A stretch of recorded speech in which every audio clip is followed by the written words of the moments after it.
Hey all you super players out there, Ben Lodice aka 5 Buck Lunch coming at you with a new video. Today we're going to go ahead and talk about buyouts, what exactly they are, how they work, how they can be successful, how they can fail, and we're going to talk a little bit about DraftBox for how the prices have gotten so crazy and how Bandai can avoid this in the future. Um, so first off, for those of you that don't know, a buyout is when usually one or a few individuals, could be a store, could be a person, go in when there is a high demand for a card and it's still at a pretty low value and they buy all the cards and then they list it at a much higher price. This actually happens a lot more than you'd think and it's not always super apparent. Um, but that is kind of what happened with DraftBox 4. But one thing I want to press on people is that you can't just do this to any card. It's not like someone just goes in and is like, oh, I want SPR Cell. That card is not that expensive right now. Let's buy them all and up the price and we'll make a whole bunch of money. But that's not really how it works. In order for a buyout to be successful, there has to be a really high demand and the card has to be undervalued. So DraftBox 4 was really prime for that because people just aren't used to cards being worth this much in Dragon Ball. So one thing to note is please focus on the yellow number or the green number over here, not the green number right here. The market price is a really useless thing to look at on TCG. You want to look at the low. TCG low is what you should always be using to value cards. So if we see here, like, uh, let's see. So Ultra Instinct Goku, $88. Piccolo, $79. A Grade 8 Bardock, $90, $100. See, so we just weren't used to these cards being cards in Dragon Ball being worth this much.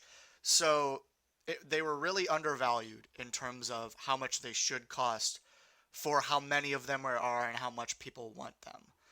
Uh, Another thing you can tell with buyouts is usually if you go down and you can see this is only one page. So this is all of the grade 8 Bardocks on TCG Player.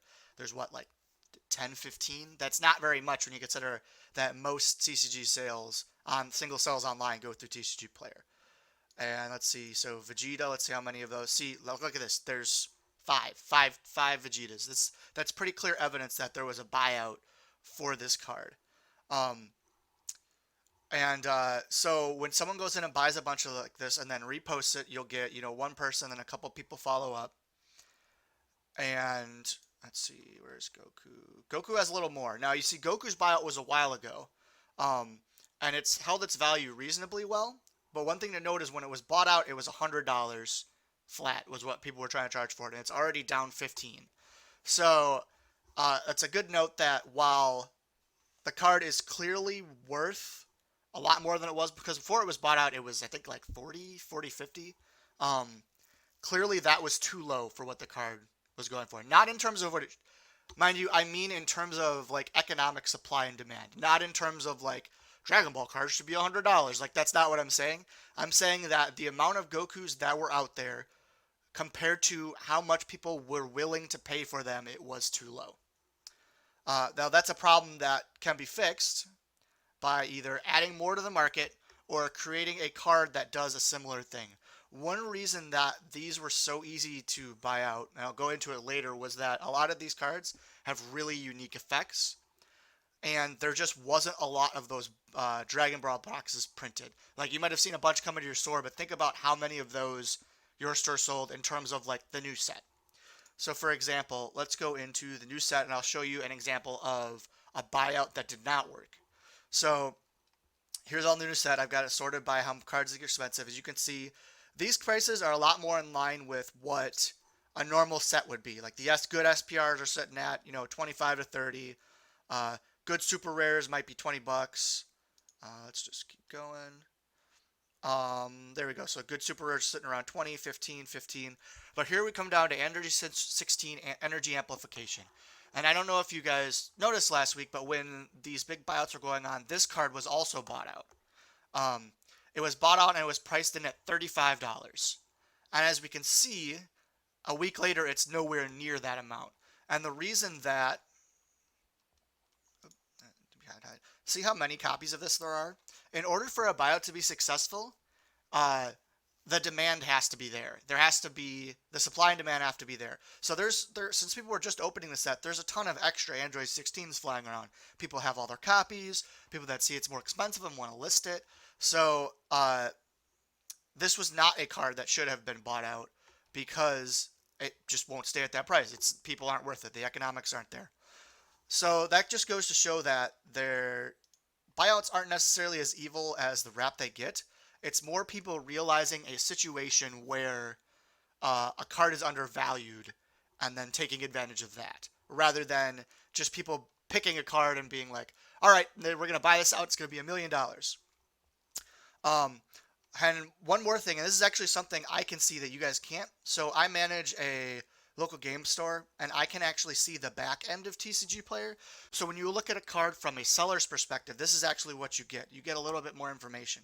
You get the lowest TCG listing, the market price, which is useless, and you get the last sold listing. So you can actually see if someone actually bought the card for what it's listed at.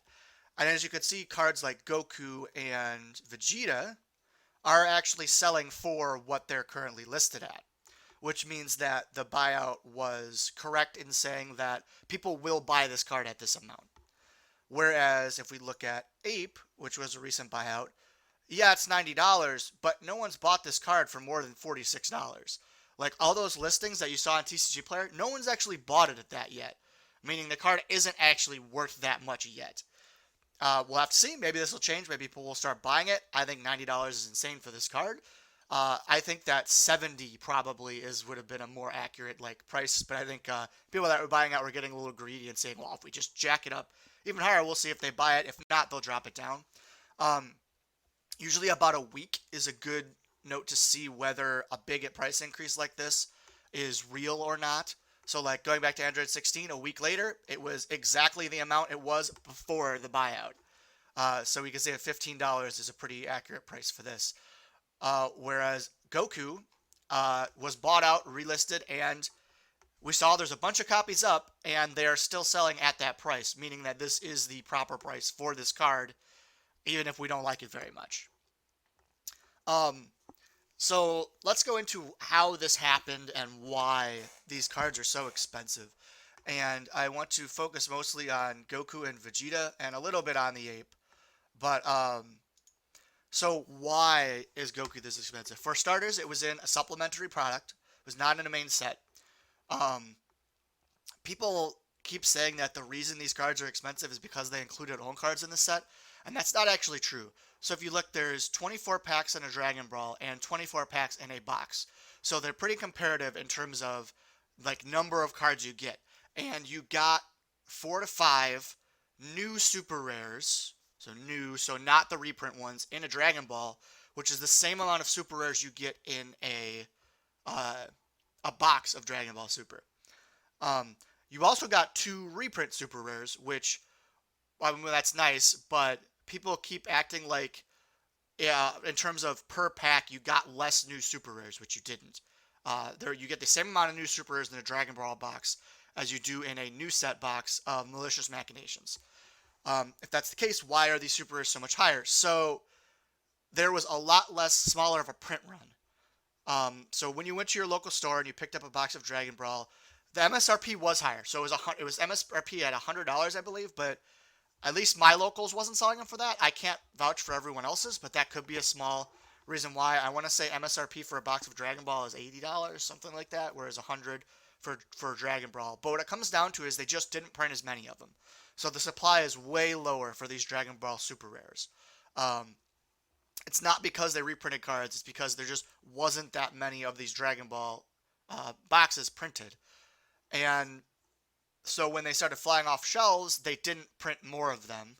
So that makes the super rares in them very, very difficult to get because you just can't buy the boxes. Like if Malicious Machinations, let's say the 16 price of $35 stuck, I'd be like, oh, sick, I'm gonna go out and buy a Dragon Ball or a Malicious Machinations box and get myself pull some 16s and get that high value. But you can't do that with the set because they just didn't print that many. Another important thing to note is that the effect of Ultra Instinct Son Goku, that unstoppable counterplay that bounces any card, since its effect can't be negated, it counterplays attack or attack or put in play, and it bounces any card, regardless of barrier, regardless of restrictions.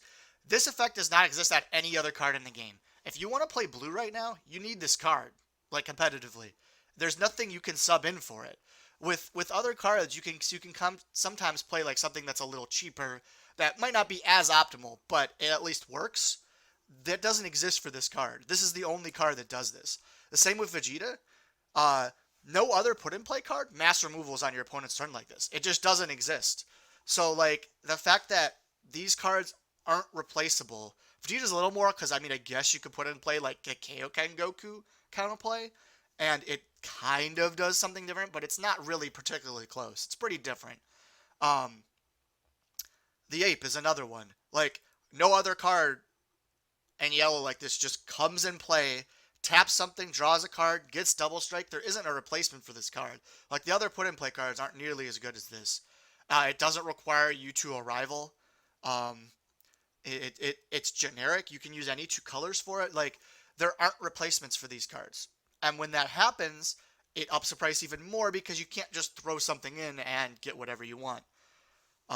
You can't just play a replacement card. And so design wise, putting these in a supplementary product without plans to make them more widely available, regardless of whether they were good at the time, because like when Goku first came out, it saw a little bit of play, but not that much. Ape saw a lot of play. That's one that was just immediately successful. But having this unique and powerful of an effect on a card in a supplementary product only is an issue. And this is what can happen sometimes when all of a sudden, 5, 6 months later, all of a sudden this becomes a relevant card in the meta and the price just boom goes way up. So what can we do in the future to make this not happen? For all those people yelling that the reprints were the problem, it was not the problem. The problem was it was a product that did not have that much of it printed, and it had unique, powerful cards in it that you cannot replace with other things in your deck. So what can we do? We can either, what I would actually like to see that could help is you have the size of the Dragon Brawl box so that it's a, $40, $50 thing, and make it a 4-person draft pod. And if you want to run 8-person draft pods, just stick 2 of the boxes together. What that would do is allow for the people to buy them easier, which will get them circulated easier. You also got to print more. If you're going to print cards that are unique to drafts, which is fine and I actually like, it makes draft a lot more interesting, you need to print more of it. It's clear that if you're printing good cards, people will buy it. Like, if Dragon Ball was still around, people would buy it right now, clearly. They could also print more waves of things. They could just go back and say, hey, we're going to print more Dragon Brawl boxes. You could even print it as a set. Here's what you could do. You could make a Dragon Brawl special edition, make it like the holiday special editions where it's got 6 packs in it for 25, 30 bucks, whatever it is.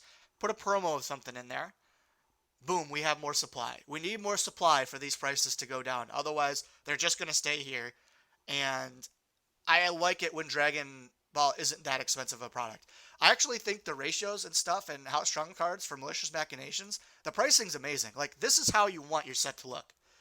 You don't want everything to be $3. You want super rares to stay at 15 SPR, 13. See, some of the less played ones are like 10s. Like, Android 18 is a perfect example of a card that in a previous set will be $3 right now, but it's $10 because because you get 1 less super rare per box now, which I think was a great thing to do. I'm happy that I'm getting 1 less super rare per box. I'm getting less super rares and getting way more value out of my set, which is very good. I also want to go a little bit into that. So for those of you that didn't notice, I think this set and the set before that, you actually get 1 less super rare compared to the old boxes. And while that at face value seems bad because you're getting 1 less super rare, like it's got to be bad, the prices have been doing so much better. And it sucks because if you go back to previous sets, Dragon Ball has always had a problem with, yeah, cards come out and they're 20 bucks, but they're $5 in a month, and that sucks. And we'll see going forward, I don't expect all of these prices to stay up there, but it's at least nice knowing that we're going to have some $15 cards in 2 months. One last thing I want to talk about before I sign off for the day is that um, while everyone's mad about this right now, there is kind of a silver lining to these buyouts and these cards going up and like cards actually costing like selling at those huge amounts. Um, this shows that the game is healthy, as weird as that sounds. Uh, in order for buyouts like this to work, like people have to want the cards, and that means that there is a good level of interest in the game right now, which is really cool and nice to see. I want to see the game grow. I want to see the game get better, obviously, since I love this game. It's my favorite game.